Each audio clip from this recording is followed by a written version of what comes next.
Mohon izin memperkenalkan diri, saya Rian Saputra, peserta Latsar CPNS 2024 Kementerian Perhubungan, akan memaparkan penggambaran diri saya sesuai dengan materi manajemen ASN dan Smart ASN.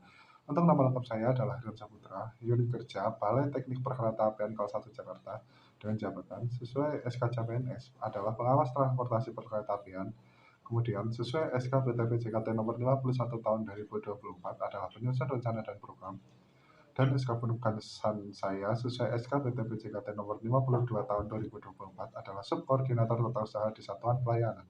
Kemudian untuk tupoksi saya sebagai seorang ASN adalah sebagai berikut. Yang pertama adalah melaksanakan kebijakan yang dibuat oleh pimpinan sesuai dengan ketentuan peraturan perundang-undangan. Pimpinan yang dimaksud adalah koordinator satuan pelayanan, kepala seksi, dan kepala balai. Namun, semua kegiatan yang berkaitan dengan satuan pelayanan harus disampaikan atau mengetahui oleh koordinator satuan pelayanan. Yang kedua adalah memberikan pelayanan publik yang profesional dan berkualitas, baik kepada rekan satuan pelayanan maupun masyarakat. Mengingat tugas tata usaha dalam mengurus urusan rumah tangga satuan pelayanan, sehingga beberapa rekan kerja biasanya akan bertanya kepada saya, dan saya harus melayani pertanyaan tersebut secara profesional. Kemudian untuk kepada masyarakat, kebanyakan kantor satuan pelayanan berada di wilayah stasiun sehingga langsung berhubungan dengan masyarakat. Untuk yang nomor 3 adalah mempererat persatuan dan kesatuan negara Republik Indonesia. Contoh sederhana adalah menciptakan lingkungan kerja yang baik dan nyaman sehingga mempererat persatuan dan kesatuan dalam lingkup satuan pelayanan. Selain itu juga saya harus bekerja sesuai dengan peraturan dan perundang-undangan yang berlaku. Untuk hal yang ketiga adalah hak dan kewajiban. Hak yang diperoleh oleh seorang PNS adalah sebagai berikut. Yang pertama adalah gaji, tunjangan, dan fasilitas. Yang kedua adalah cuti. Yang ketiga, jaminan pensiun dan jaminan hari tua. Keempat adalah perlindungan.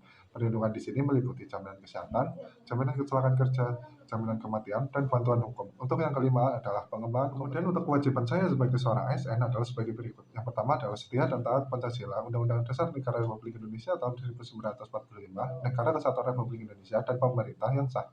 Sehingga saya sebagai PNS harus selalu bekerja sesuai dengan peraturan perundang-undangan yang berlaku. Yang kedua adalah menjaga persatuan dan kesatuan bangsa, tidak terpengaruh dengan informasi palsu yang terindikasi memecah belah persatuan bangsa adalah salah satu aksi saya dalam menjaga persatuan dan kesatuan bangsa. Untuk yang ketiga adalah melaksanakan kebijakan yang dirumuskan oleh pimpinan selama tidak melanggar undang-undang dan peraturan yang berlaku. Keempat adalah menaati peraturan perundang-undangan dengan tidak melakukan kejahatan maupun bekerja sesuai dengan peraturan yang berlaku. Yang kelima adalah melaksanakan tugas kedinasan dengan penuh pengabdian, kejujuran, kesadaran, dan bertanggung jawab. Contoh sederhananya adalah yang sudah saya laksanakan, melakukan tinjauan lapangan gangguan perjalanan kereta api di luar jam kerja karena memang sudah tugas yang harus dilaksanakan dengan penuh tanggung jawab. Untuk yang nomor 6 adalah menunjukkan integritas dan keteladanan sikap, perilaku, ucapan, dan tindakan kepada setiap orang baik di dalam maupun di luar jam dinas.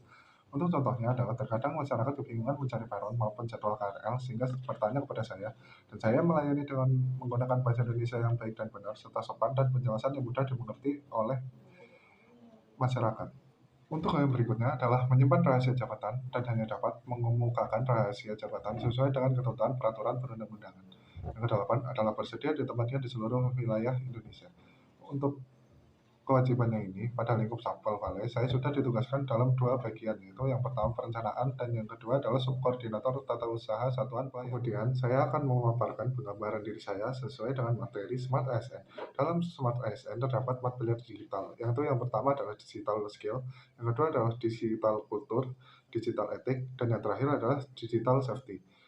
4 pilar digital di sini adalah hal yang mendukung smart governance. Smart governance dapat diartikan sebagai tata kelola kota yang pintar serta tata pamong pemerintahan yang secara cerdas mampu mengubah pola-pola tradisional dalam birokrasi sehingga menghasilkan bisnis proses yang lebih cepat, efektif, efisien, komunikatif, dan selalu melakukan perbaikan.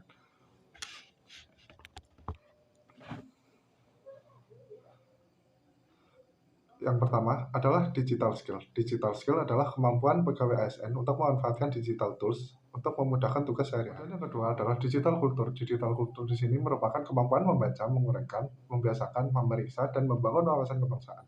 Pemanfaatan dari digital kultur bagi seorang ASN meningkatkan komunikasi, kolaborasi, dapat mengasah kreativitas, dan memberikan sebuah inovasi. Dalam hal ini, yang sudah saya laksanakan adalah memanfaatkan media sosial untuk mempromosikan suatu tempat wisata di wilayah unit kerja kami yang dapat dijangkau dengan menggunakan kereta api, sehingga masyarakat lebih tahu tentang tempat wisata tersebut. Untuk yang ketiga adalah digital etik atau etika digital, merupakan kemampuan individu ASN untuk menyesuaikan diri, mencontohkan, merasionalkan, mempertimbangkan, dan mengembangkan tata kelola etika digital dalam kehidupan sehari-hari. Etika digital penting untuk dijadikan panduan menggunakan teknologi dan internet secara bertanggung jawab bagi seorang ASN karena rekam jejak digital sulit untuk hilang.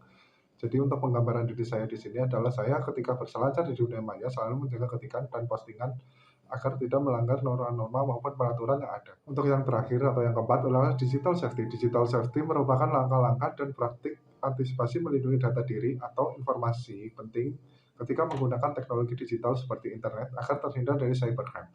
Pada lingkup kantor, saya biasanya menggunakan password pada komputer kantor agar tidak bisa dibuka oleh pihak yang tidak bertanggung jawab dan mencuri data rahasia atau penting.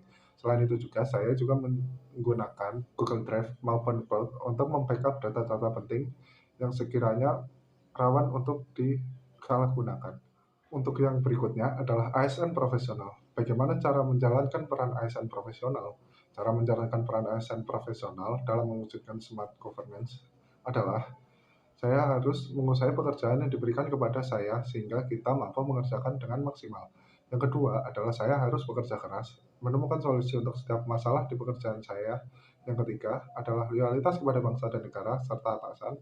Untuk yang keempat adalah mempunyai integritas, visi, dan misi. Untuk yang kelima adalah saya harus memunculkan rasa bangga bahwa saya seorang ASN. Dan yang keenam adalah mempunyai komitmen dan motivasi yang kuat. Hal tersebut harus dipertahankan sampai purna bakti sehingga saya menjadi ASN yang profesional selama masa bekerja saya.